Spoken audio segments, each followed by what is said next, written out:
Hello, I'm CJ Wellerman, and in this episode, we reveal why a growing list of Asian countries are banning Israeli tourists. But first, please remember to like and subscribe to our show. Now let's get into it.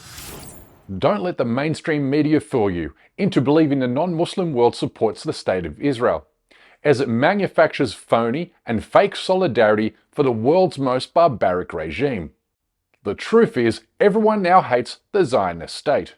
I mean, take a look at this stunning new poll, which shows a whopping 2/3 of Europeans now hold an unfavorable view towards Israel. But these numbers tell only one part of the story. The other being that the entire world not only hates the Israeli government, but also the people of Israel, for the simple reason that everyone now understands that ordinary Israeli citizens are indistinguishable from their demented and deranged leaders. With a new survey finding that 82% of Israelis support the genocide of Gaza, and that 56% support the ethnic cleansing of Israel's Arab population. These numbers reveal the darkness and evil that lurks within Israel's troubled soul, especially when you contrast this data with the fact that only 30% of Germans lended their ideological support to the Nazis and the Holocaust.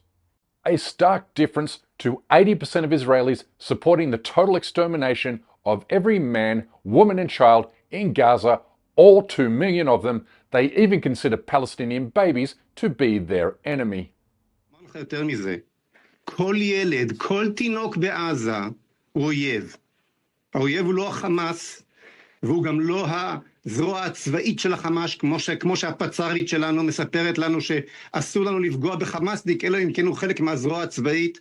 כל ילד בעזה הוא האויב. אנחנו צריכים לכבוש את עזה וליישבה, ושלא יישאר שם ילד עזתי אחד. אין ניצחון אחר. In the words of a former Israeli president, Israel is a truly sick and depraved society in need of urgent treatment. His sentiment shared by a former general who admits his country murders Palestinian babies for sport. When there is a war, it doesn't matter who your enemy is, you need to destroy their offspring to prevent them from creating more offspring. People in Gaza need to die. Is that seriously what you think? I am killed 2 people Palestinian. I'm in the army and boom, 2 people. 2 Palestinians? Yes. And you're happy about it? Yes, of course. I would kill more. Not even the Nazis talked openly about murdering children. But then again, we are talking about Israel, a state built on the same kind of ethno-nationalist racism that inspired Hitler to carry out his final solution. The concentration camp that is Gaza has now seen enough death and destruction to rival Auschwitz, Dachau, and the Warsaw Ghetto. Gaza is where Zionist invaders have murdered nearly 17,000 children during the past 20 months, while leaving another 4,000 children without one or more limbs. But if ordinary Israelis actually believe the world will just simply forgive and forget the genocide they are committing and the genocide they support, then they're about to be hit between the eyes with the rudest of all shocks, as an ever-expanding list of countries moves or threatens to ban Israeli tourists from their respective shores. This trend was set in motion several months ago, when we revealed how a growing number of Western democracies have proposed or passed laws to ban members of the Israeli armed forces, a move that has since encouraged Asian countries to deny visas to all Israeli passport holders, who have long been banned from Malaysia, Bangladesh, Pakistan, and Indonesia. With the island archipelago nation the Maldives joining this list last year when it moved to ban all Israeli tourists over the Zionist army's continuing atrocities.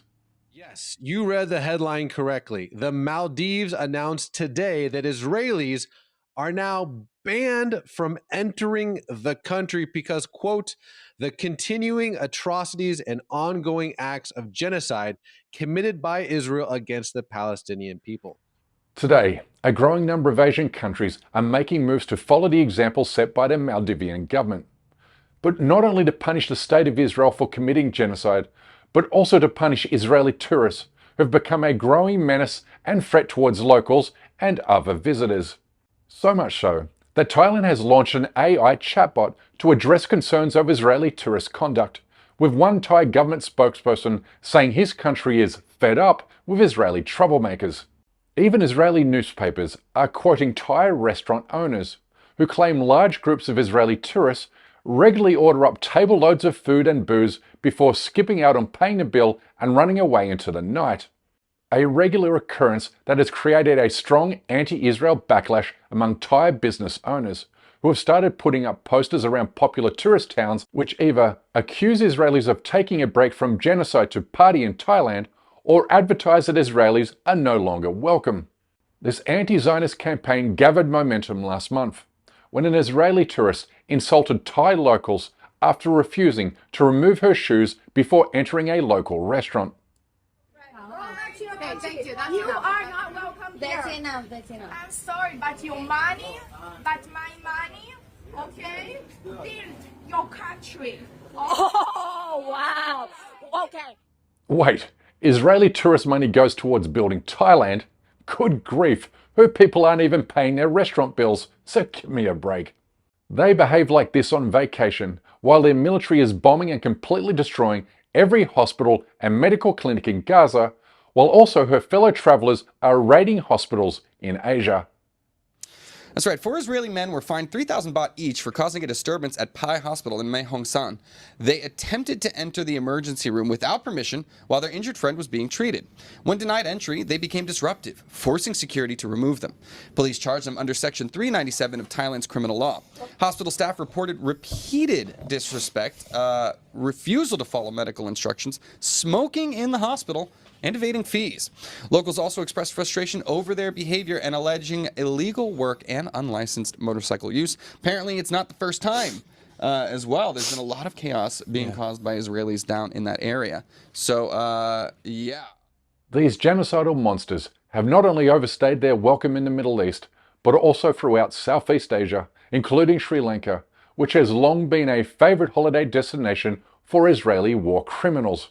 This article from an Israeli newspaper is dated the 28th of March, in which it says, and I quote, "A growing influx of Israeli tourists, particularly those with military backgrounds, is fueling tension in the Southeast Asian Sri Lankan coastal town of Aragon Bay, prompting concerns among local residents, business owners, and community leaders about foreign influence, gentrification, and cultural friction." End quote. The newspaper also accused Israeli tourists of stealing jobs and opportunities from Sri Lankan tour operators by setting up parallel tourism networks to cater exclusively for Jewish tourists, which subsequently has created a backlash from angered locals. And police in Sri Lanka have arrested 3 people on suspicion of plotting an attack against Israeli tourists. Public Security Minister Vijita Herat said on Thursday that the arrests were made in the eastern coast surfing resort of Arugam Bay. The minister said all 3 suspects arrested by the Terrorism Investigation Division of the police are Sri Lankan nationals. Israelis are hated almost everywhere because they have made themselves indistinguishable from Netanyahu in lending their total support to the extermination of every Palestinian man, woman and child.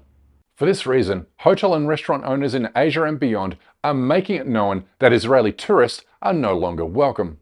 In Japan, Israelis are forced to declare they have not participated in genocide, while hotels in Europe just straight up ban them from setting foot on their properties altogether.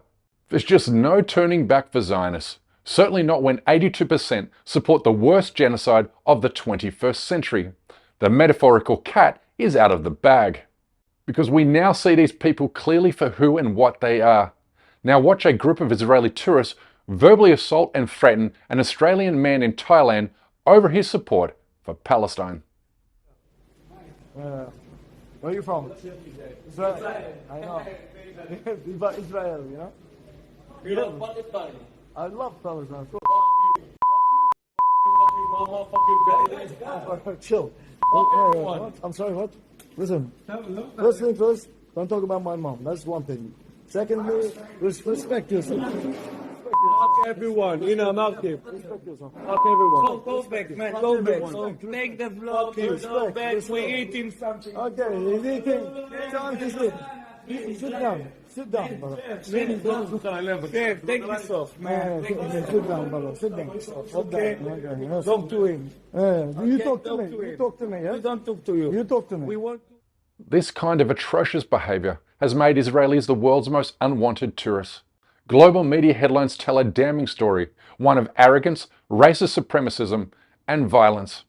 Even staunch Western allies and those who share a similar history of colonial dominance and exploitation are slamming the door shut on these lawless goons, as Australia did recently when it refused tourist visas to Israelis who served in Gaza. If this global trend continues, then soon Israelis won't be able to travel anywhere but within the small confines of Israel, which is some kind of karmic justice when you think about it, given the Zionist regime denies Palestinians their right to travel freely within Palestine or out of Gaza. So call your local representative, put pressure on political leaders, make demands and sign petitions on social media until your government adds itself to the list of countries that ban Israeli tourists. You can do it. But that's all the time we have for today. Please remember to subscribe to this channel, and we kindly ask you please support our effort to expose and confront injustices in the Muslim world by becoming a member of this show at patreon.com/CJWerleman. We can't produce, sustain and grow the show without your help, and we offer exclusive benefits to those who do. But for now, good evening, good morning, wherever you are, and stay blessed.